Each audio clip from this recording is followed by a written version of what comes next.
It's my life, it's now or never. Hi, I'm Stacy Blackman, president of Stacy Blackman Consulting, and I'm here with another Tuesday tip. We're going to mix it up today with a little bit of magic. You'll see what I mean. So, unfortunately, getting into business school isn't like pulling a rabbit out of a hat.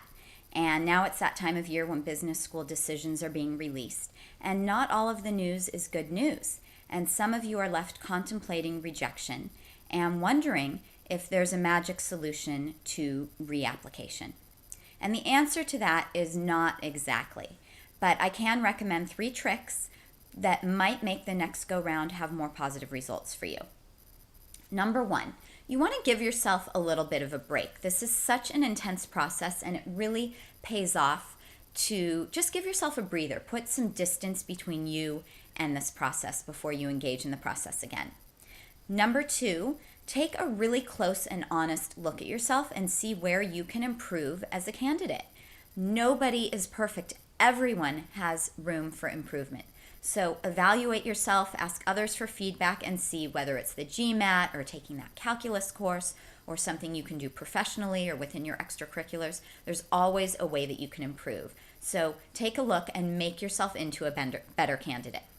And then finally, number 3, you may have that 1 or 2 schools, those dream schools that you need to apply to, and by all means, I fully support you should reapply to those schools. But if you are applying for the 2nd or 3rd time, you should also look at a broader group of schools and sort of reevaluate that school list and apply to some new schools. So those are my 3 tips. I also want to talk a little bit about resilience. It's very easy to look at successful people and assume that their road was smooth. But for most super successful people, including those occupying the seats at top MBA programs, the road was bumpy.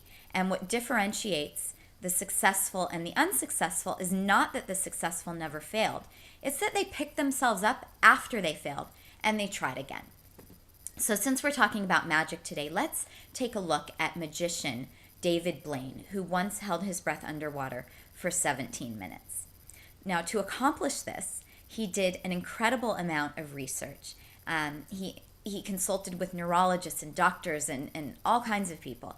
And he actually attempted to lower his body temperature by plunging himself into freezing water. And he tried so many things, and he failed. He failed many times, and he failed publicly in front of millions and millions of people.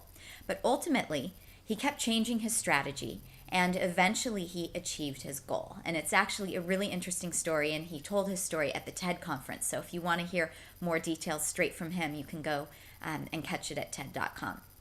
But if you're struggling with getting up after being knocked back down, try to apply a dose of David Blaine's resilience.